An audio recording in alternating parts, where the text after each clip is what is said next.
దేవునికి స్తోత్రం. మీ అందరికీ వందనాలు. ఈ దినం కొరకు ఏర్పరచబడినటువంటి లేఖన భాగము చదువుకుందాం. అపోస్తుల కార్యం 1వ అధ్యాయము 9వ వచనం చదువుకుందాం. ఈ మాటలు చెప్పి వారు చూచుచుండగా ఆయన ఆరోహణమాయెను. అప్పుడు వారి కన్నులకు కనబడకుండా ఒక మేఘము ఆయనను కొనిపోయెను. ఆమేన్. దేవునికి స్తోత్రం. హల్లెలూయా. మన ప్రభువును ప్రియరక్షకుడైనటువంటి యేసుక్రీస్తు ప్రశస్తమైన నామంలో మీ అందరికీ ప్రత్యేకమైన వందనాలు తెలియజేస్తున్నాను. ఈ దినము మరొక పర్యాయం, లేకపోతే ఉదయకాలం మిమ్మల్ని కలుసుకోవడానికి దేవుడిచ్చిన అవకాశాన్ని బట్టి దేవుని స్తుతిస్తున్నాను. ఈ నూతన దినము ఆరంభమై 8 గంటలు దాటింది. మనం ఇక వర్కింగ్ అవర్స్, బిజీ టైం, కాస్త ఏళ్లలో ఉన్నటువంటి మన సిస్టర్స్ కాస్త ఫ్రీ అవుతారు. బ్రదర్స్ కొద్దిగా డ్యూటీలకు వెళ్ళిపోయి కొద్దిగా హడావిడిలో ఆఫీస్ వర్క్స్లో అట్లా బిజీగా ఉంటారు. మా బోటి సేవకులు కూడా హౌస్ విజిటింగ్స్ అనో లేకపోతే ప్రార్థనలను అక్కడికి వెళ్ళడం ఇక్కడికి వెళ్ళడం ఈ టైప్లో మేము ఇంచుమించు ప్రతి వాళ్ళు వాళ్ళ బిజీలో ఉంటారు. ఏదేమైనప్పటికీ బ్రేక్ఫాస్ట్ టైంలో హడావిడిగా దేవుని మాటలు వింటూ బస్ మిస్ అయిపోతుందనో, క్యాబ్ మిస్ అయిపోతుందనో, ఆటో మిస్ అయిపోతుందో ఇలా టెన్షన్లో ఉన్నారు. చిన్న బిడ్డలు ఉన్నారు, వాళ్ళు కూడా స్కూల్స్కి ప్రిపేర్ అవుతున్నారు. కాబట్టి మన ఇంట్లో ఒక సందడి వాతావరణం ఉంటుంది. మన బిడ్డలు వారు చదివి ప్రయోజకులై పెద్దవారు కావాలి. మన నగరం నుంచి అనేక మంది గొప్పవారు బయటికి వెళ్ళాలి, విదేశాలకు వెళ్ళాలి, దేశ విదేశాల్లో ఉండాలి వారు. ఈ దేశాన్ని గురించి, నా నగరాన్ని గురించి నాకు ఒక దర్శనం ఉంది. ప్రతి వాళ్ళకి మన నగరాన్ని గురించి ఒక దర్శనం ఉండాలి. We should have a vision for our own city. We should have a vision for our own country, own nation. 2006వ సంవత్సరం భారతదేశాన్ని విజిట్ చేయడానికి వచ్చినటువంటి నా స్నేహితుడు, నా తోటి దేవజనుడైనటువంటి పాస్టర్ సంకిమ్ గారు, విదేశాల్లో అమెరికాలో సెటిల్ అయినటువంటి కొరియా దేవజనులు, ఆయన భారతదేశాన్ని గురించి దర్శనం చెప్పాడు. వాటి గురించి ఇంతకుముందు ఎపిసోడ్లో నేను 1-2 సార్లు వివరించాను, వాటిలోకి వెళ్ళలేదు. ఈ సమయంలో మనం దేవుని వాక్యాన్ని ఆలోచించబోతున్నాం. ఏదైనా ఫ్రెష్గా కొన్ని థాట్స్, ఒక మంచి నేలలో పడినటువంటి మంచి నేలలాగా ఉన్నటువంటి మీ హృదయంలో ఫ్రెష్ టైం, తాజా సమయం కాబట్టి ఇప్పుడు కొన్ని థాట్స్ మీలో పెనట్రేట్ చేయొచ్చు అనేది నా యొక్క ఉద్దేశం. సరే రండి, మన దేవుని వాక్యాన్ని ధ్యానించుకుందాం. నిన్న మనం కొన్ని విషయాలు ఆలోచించాం. ప్రతిరోజు ఆలోచిస్తున్నాం. మనం ప్రతిరోజు ఆలోచించడానికే దేవుని వాక్యం మనకి ఇవ్వబడింది. దేవుని వాక్య సహాయముతో దేవుని తలంపులను మనం అందుకోవడానికి ప్రయత్నం చేస్తాం. Through the word of God we are trying to reach the thoughts of God. దేవుని యొక్క మనసులో దాగి ఉన్న వాటిని అందుకోవడానికి. కొన్ని వస్తువులు అటక మీద ఉన్న వస్తువులు అందనప్పుడు స్టూల్ వేసుకోనో, స్టూల్ మీద ఇంకో స్టూల్ వేసుకోనో, లేకపోతే ఇలాగా, లేకపోతే చిన్న ల్యాడర్ ఒకటి వేసుకొని ఎక్కడానికి ప్రయత్నం చేస్తాం. దేవుని వాక్యం అటువంటి నిచ్చెన లాంటిది. దీని మీద గుండా వెళ్ళి గాడ్స్ మైండ్లోకి మనం వెళ్తున్నాం, గాడ్స్ విల్లులోకి మనం వెళ్తున్నాం. దేవుని స్తోత్రం. మీకు అర్థమైంది అనుకుంటాను. సాక్ష్యం యొక్క ఫలితాలు. సాక్ష్యం ఏం చేస్తుంది? సాక్ష్యం ద్వారా సంఘం స్థాపించబడిందని, అనగా అపోస్తుల యొక్క సాక్ష్యం ద్వారా వాళ్ళని సాక్షులుగా మార్చడం వలన, వాళ్ళని సాక్షులుగా తీర్చడం వలన సంఘము స్థాపించబడిందని. అంతేకాకుండా ఇలా సాక్ష్యం చెప్పుకుంటూ ఉన్నారు కనుక, సాక్షులుగా మారారు కనుక, మామూలు సాక్షులు కాదు, హతసాక్షులు, మార్టీర్స్ అని ఇంగ్లీష్లో చెప్పబడినటువంటి మూల భాషలో మాటికి మార్టూరియా అనగా హతసాక్షిత్వం, రక్తసాక్షి. మామూలుగా తీయటి మాటలు మాట్లాడే సాక్షి కాదు, అవసరమైతే తన దేహంలో ఉన్నటువంటి రక్తాన్ని కార్చేటువంటి సాక్షి. మీరు అపోస్తులు అటువంటి సాక్షులయ్యారు. వాళ్ళు మరణించిన సాక్షులైతే మనం మాటల్లో నిలబడే సాక్షులం అయ్యాం. మనం మాటల సాక్షులం, వాళ్ళు మరణించినటువంటి సాక్షులు. వాళ్ళు నిజమైన సాక్షులు. తమ సాక్ష్యం కోసం, తమ అనుభవాల కోసం, తమ ఆత్మీయత కోసం ప్రాణాన్ని కోల్పోయారు. మొదటి శతాబ్దం నుంచి ఇప్పటి వరకు మనకి ఈ మధ్యకాలంలో 10-15 సంవత్సరాల క్రితం గ్రాహం స్టెయిన్స్ కానీ, ఆ తర్వాత వచ్చినటువంటి అనేక మంది ఈ క్రైస్తవ విశ్వాసం కోసం కొన్ని లక్షల మంది చనిపోయారు. అనగా ఈ క్రైస్తవత్వం, క్రైస్తవ సత్యాలు అబద్ధం కాదు, వాస్తవం అని దీన్ని బట్టి మనం అర్థం చేసుకోవచ్చు. సత్యం కోసమే ప్రాణాలు అర్పిస్తున్నారు. సరే, దేవుని స్తోత్రం. సంఘ స్థాపన జరిగింది. సాహసించి సాంప్రదాయవాదుల మధ్యలో, సాంప్రదాయవాదుల నగరమైనటువంటి Jerusalem, holy city, okay, so called holy city, religious city, Jewish city, ఆ సిటీలో సత్యం ప్రకటించబడింది. The doctrine of the truth, the doctrine of the gospel, the doctrine of Jesus, the doctrine of anthropology కావచ్చు, the doctrine theology or pneumatology అక్కడ ప్రకటించబడింది. స్తోత్రం, హల్లెలూయా. మనం ఆలోచిస్తున్నట్టు మాట, సంఘ స్థాపన జరిగింది, సత్య ప్రకటన జరిగింది. మూడోది సంతోషం కలిగింది. మామూలు సంతోషం కాదు, వెర్రానందం కాదు, సునకానందం కాదు. The real Joy, the great Joy, చెప్పనా సఖ్యమైన మహిమాయుక్తమైన సంతోషం, బ్రహ్మానందం, పరమానందం. స్తోత్రం, దేవుని స్తోత్రం. ఎస్టసీ లేకపోతే బ్లీస్ అని చెప్పబడినటువంటి ఆనందం. దేవుని స్తోత్రం, హల్లెలూయా. అంతేకాకుండా సమాధానం కలిగిందని మనం 4 విషయాలు సాక్ష్యం చెప్పాలని. సాక్ష్యం అంటే ఏదో పెద్ద ఇన్ఫర్మేషన్ ఇవ్వాలనో, 4 పాయింట్లు, 5 పాయింట్లు, 3 పాయింట్లు రాసుకొని రావాలనో, పేజీ నిండా రెఫరెన్స్లు పెట్టాలనో, మధ్యలో ఏవో హైందవ శ్లోకాలు ఏదో పెట్టాలని కానే కాదు దాని అర్థం. కానీ నా వినిన సంగతుల గురించి చెప్పడమే. Share your experiences, that's a test money.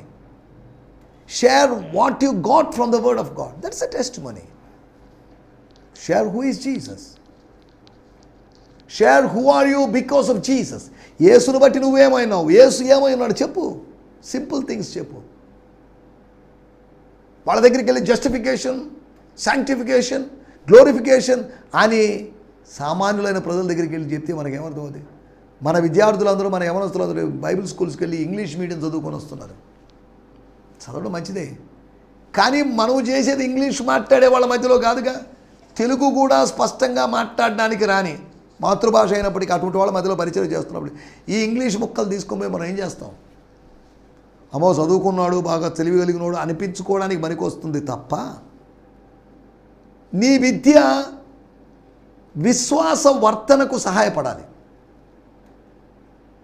నువ్వేదో విజ్ఞానవత్తగా ప్రజల ముందు ప్రసిద్ధం కావడానికి కాదు నీ విద్య పనికి రావాల్సింది. Your education should Edify some people.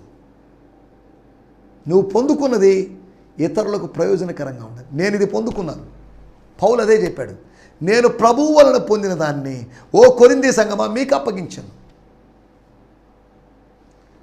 ఈ ఆచారము, ఈ సాంప్రదాయము, ఈ విధానం మీలో లేదు, మీకు తెలియదు. మీకు పస్కా తెలుసు, ప్రభురాత్రి భోజనం తెలియదు. కానీ నేను ప్రభు దగ్గర నుంచి I received from the lord from above, పైనుంచి పొందుకున్నాను. పైనుంచి పొందుకొని నా హృదయంలోకి పొందుకొని నేను కిందున్న మీకు ఇచ్చాను. ఆ సత్యము నాతోనే దాచి ఉంచలేదు. ఒకవేళ పౌలుకు ప్రత్యక్షపరచబడిన ప్రభురాత్రి భోజన మర్మము, సత్యము, ప్రత్యక్షత ఆయనతోనే సమాధి అయి ఉంటే, ఆయన ఎవరికి తెలియజేయకుండా ఉండింటేనా ఈరోజు క్రైస్తవ సంఘాల్లో ప్రభురాత్రి భోజనం ఉండేది కాదు. ప్రభురాత్రి భోజనం వాట్ ఈస్ దట్? కాదా? ప్రభు వల్ల ఏంటది? సమభాక్త్వం ఏంటది? హోలీ కమ్యూనియనా ఏంటది? ప్రభు సంస్కారమా ఏంటది అని అడిగి ఉండేవాళ్ళు. సరే, దేవునికి స్తోత్రం, హల్లెలూయా. దైవజనులకు అనుగ్రహించబడిన ప్రత్యక్షతను బట్టి నేను దేవుని స్తుతిస్తున్నాను. మన పితరులకు అనుగ్రహించబడిన ప్రత్యక్షతలను బట్టి నేను స్తుతిస్తున్నాను. స్తోత్రం, హల్లెలూయా. ఈ సమయంలో దేవుని వాక్యాన్ని మనం ధ్యానించుకుందాం. మన ధ్యానం నిమిత్తమై రండి. అపోస్తల కార్యములు 1వ అధ్యాయము 9వ వచనం. Book of acts 1st chapter 9th verse. వారు చూచుచుండగా ఆయన ఆరోహణమాయెను. దేవుని స్తోత్రం. వారి కన్నులకు కనబడకుండా ఒక మేఘము ఆయనను కొనిపోయెను. దేవుని స్తోత్రం, హల్లెలూయా. వాడుక భాషలో కూడా మనం చదువుకుందాం. అపోస్తల కార్యములు 1వ అధ్యాయము 9వ వచనం. ఈ విధంగా చెప్పాక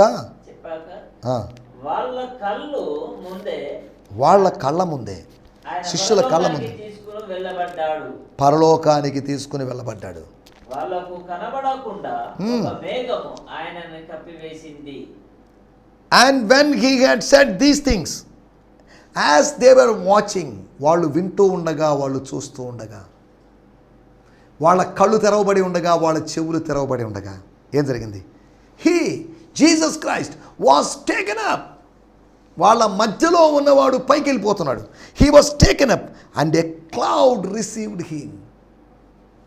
ఒక మేఘం వచ్చి ఆయన పట్టుకుంది, స్వీకరించింది, మేఘములోకి ప్రవేశించాడు, మేఘములోకి వెళ్ళిపోయాడు. Him out of their site.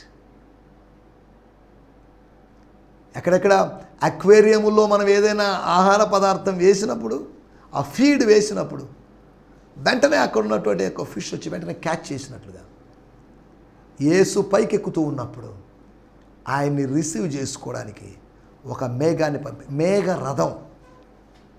దేవుని స్తోత్రం, హల్లెలూయా. మేఘాశ్వం, మేఘము అనేటువంటి గుర్రం, మేఘము అనేటువంటి రథం. మేఘం మేఘమే, రథం రథమే, మేఘం మేఘమే, గుర్రం గుర్రమేనండి అని ఇలా పోలిక చెప్పాను నేను. అగ్ని రథాలు అని రాయబడింది, అగ్ని గుర్రములు అని రాయబడింది. అగ్ని గుర్రాలు ఎక్కడ లేవు, అగ్ని మేఘాలేవి లేవు. కానీ అక్కడ రాయబడిన విషయాలు జాగ్రత్తగా ఆలోచించాలి. ఇక్కడ రాయబడింది he entered in to the cloud. ఆ మేఘంలోకి వెళ్ళిపోయాడు.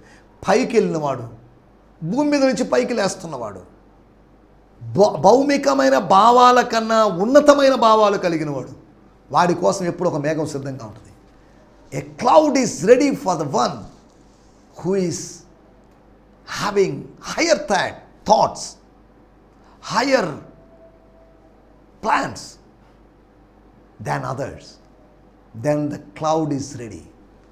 మేఘం రెడీగా ఉంది, బయట వాహనం రెడీగా ఉంది, బయట నీ భర్తను పాతిపెట్టిన వారి పాదాలు ఉన్నాయి, బయట సంథింగ్ ఉంది, బయట ఏదో ఉంది, నీ కోసం ఎవరో వేచి ఉన్నారు. యాకోబు ఇంట్లో ఉన్నాడు, వృద్ధుడైపోయాడు, బయట రథాలు వచ్చాయి, యోసేపు పంపించిన రథాలు వచ్చాయి. దేవుని స్తోత్రం. యాకోబు కోసం యోసేపు పంపించిన రథాలు వచ్చినట్లుగా మన కోసం దేవుడు పంపించేటువంటి రథాలు మేఘ రథాలు కాగా మనం ఆయనతో కూడా మేఘములలో కొనిపోబడదు. బా, ఎంత అద్భుతం అండి. స్తోత్రం, హల్లెలూయా. ఇవన్నీ అంత అద్భుతమైన విషయాలండి, సరదాగా నవ్వుకునే విషయాలు కాదు. స్తోత్రం. ఏదో కల్పనా కథలు కాదు, ఇవేదో ముసలమ్మ ముచ్చట్లు కాదు, ఇవి. వీటిని మనం జాగ్రత్తగా ఆలోచించాలి. స్తోత్రం. నేను మరలా చదువుతున్నాను అన్నమాట. And when he had said these things as they were watching he was caught up and a cloud received him out of their sight. నువ్వు చూడగలిగింది కొద్దిగా దూరమే చూడగలవు, వినగలిగింది కొన్ని రోజులే వినగలవు. One day you would not hear, one day you would not see. దేవుని స్తోత్రం. చదువుతున్నాను ఈ తర్జుమాలో నుంచి కూడా, బ్రియాన్ సిమ్మన్స్ గారి తర్జుమాలో నుంచి కూడా. Book of acts 1:9. Right after Jesus spoke these words. యేసు మాటలు పలకబడిన తర్వాత, యేసు మాటలు ప్రతిధ్వనించబడిన తర్వాత, the disciples saw him being lifted into the sky. Into the clouds అని కాదు, ఇంటూ ఎ క్లౌడ్ అని కాదు, స్కైలోకి, అంతరిక్షములోకి. అద్వితీయుడైనటువంటి దేవుడు, దేవుని అద్వితీయ కుమారుడు. He was lifted up, he was dragged up. స్తోత్రం. He was attracted. స్తోత్రం. ఆయన ఆకర్షించబడినట్లుగా, లాక్కోపోబడినట్లుగా.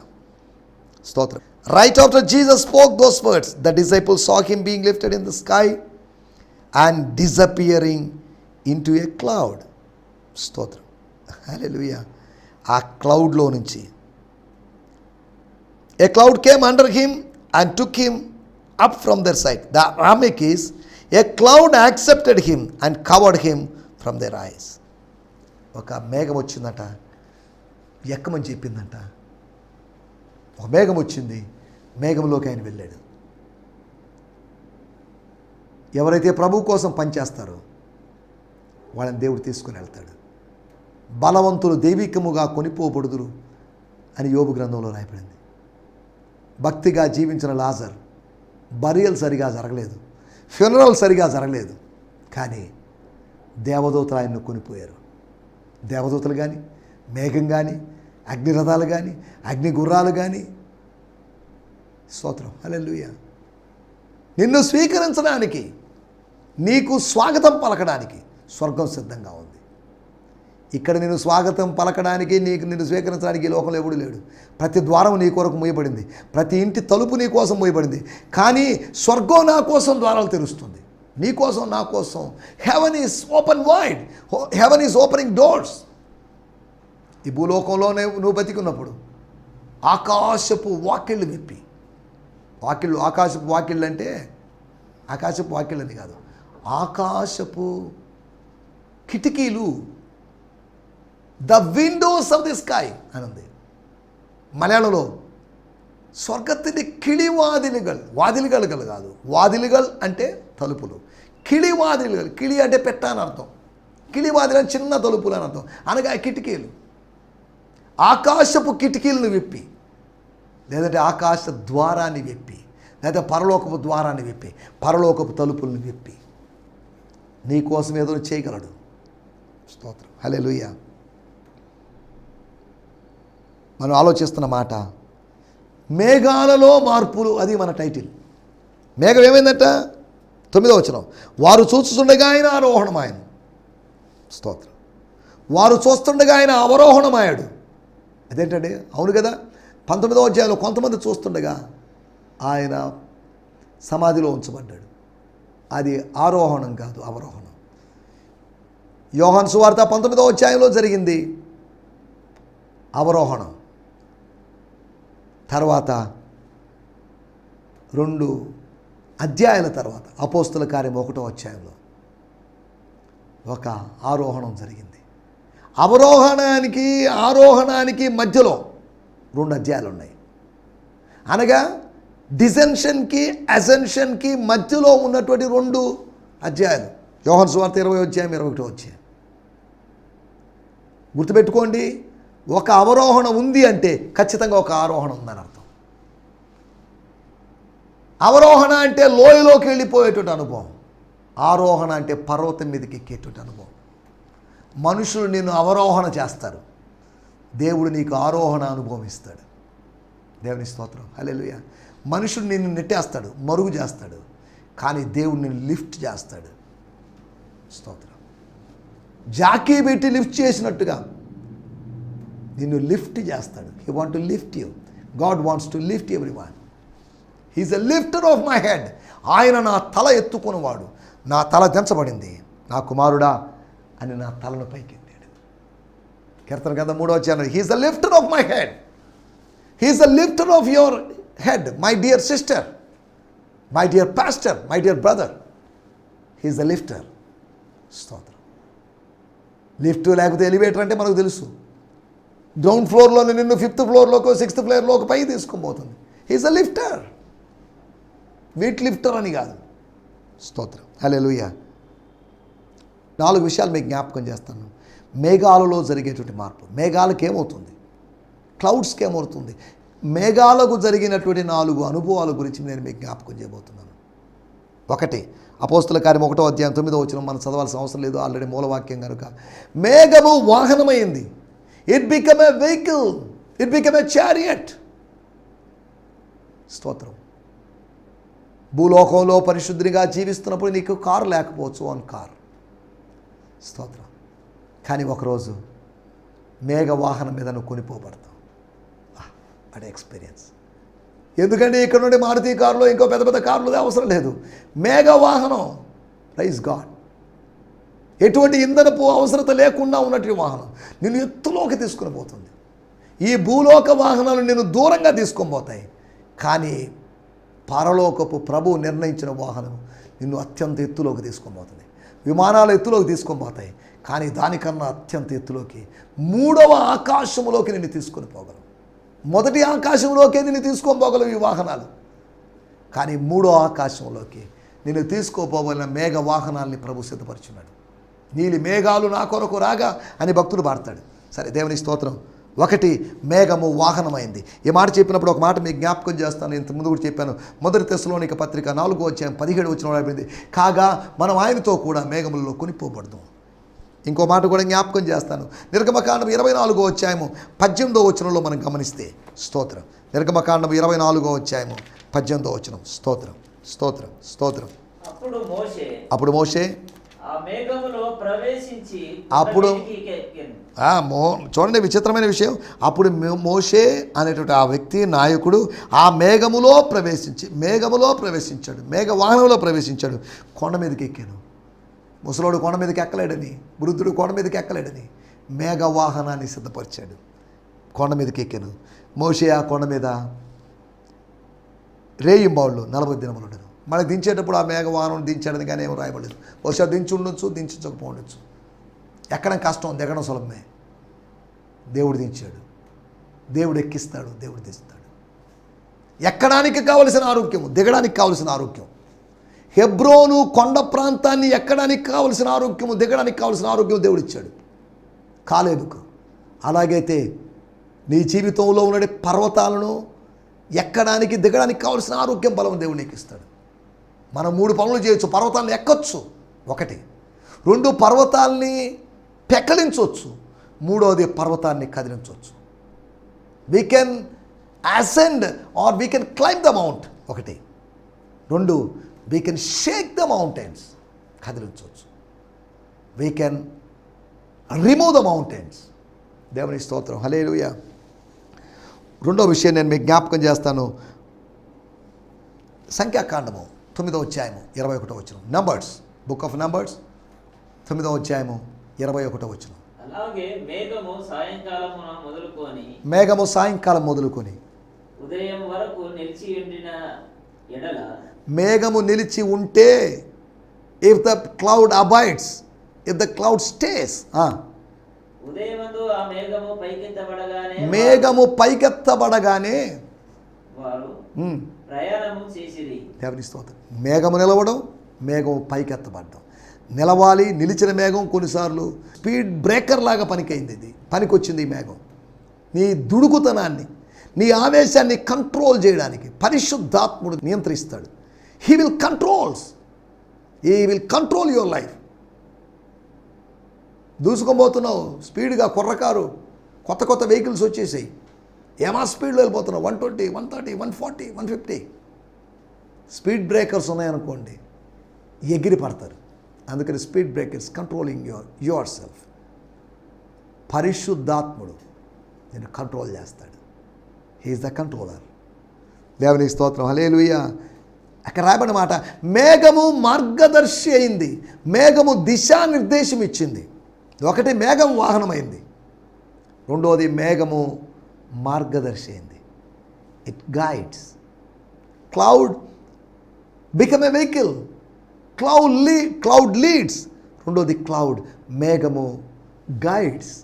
ఏదో ఈ డైరెక్షన్, ఇన్ని రోజులు, ఫలానా రోజు. పరిశుద్ధాత్మ మేఘం మనల్ని నడిపిస్తాడు. స్తోత్రం. 3వ విషయాన్ని నేను మీకు జ్ఞాపకం చేస్తాను.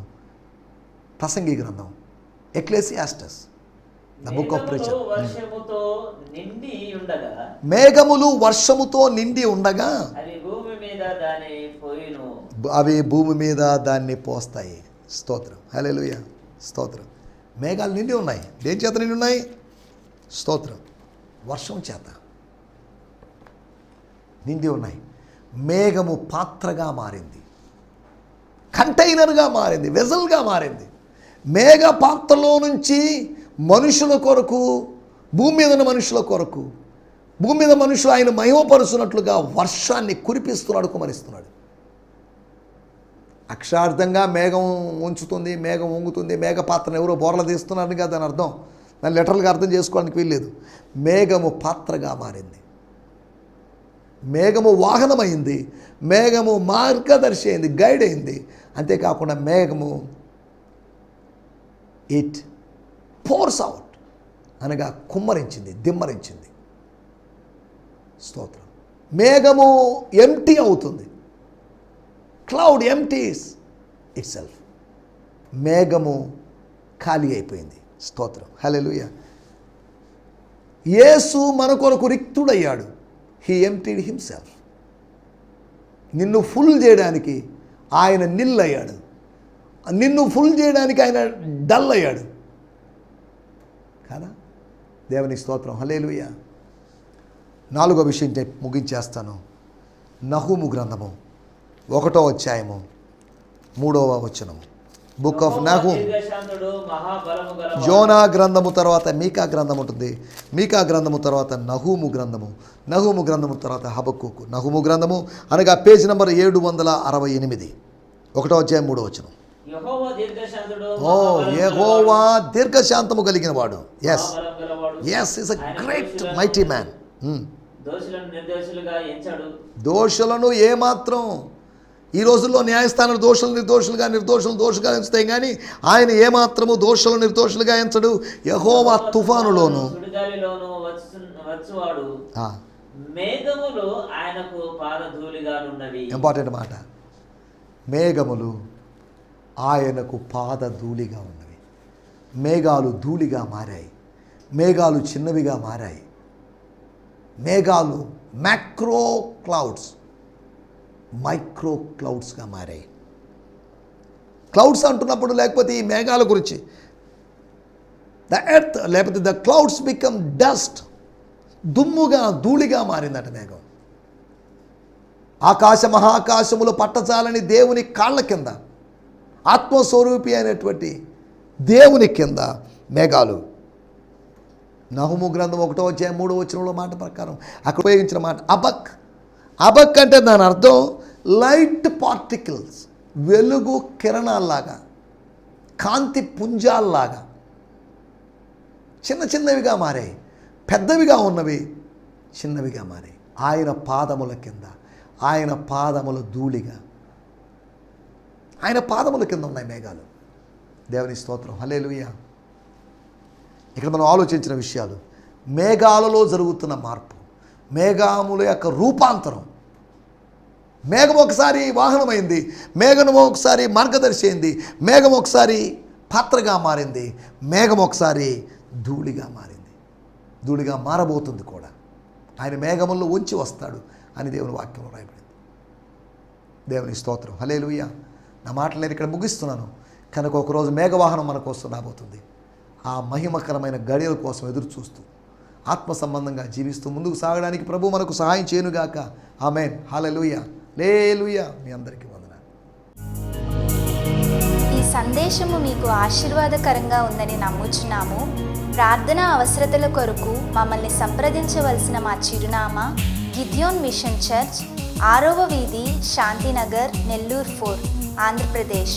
పిన్ 524004. మా ఫోన్ నంబర్లు 7036443613 మరి ఒక నంబర్ 9392293010. మా ఈమెయిల్ ఐడి gfihmi2015@gmail.com. దేవుడు మిమ్మును ఆశీర్వదించునుగాక. ఆమేన్.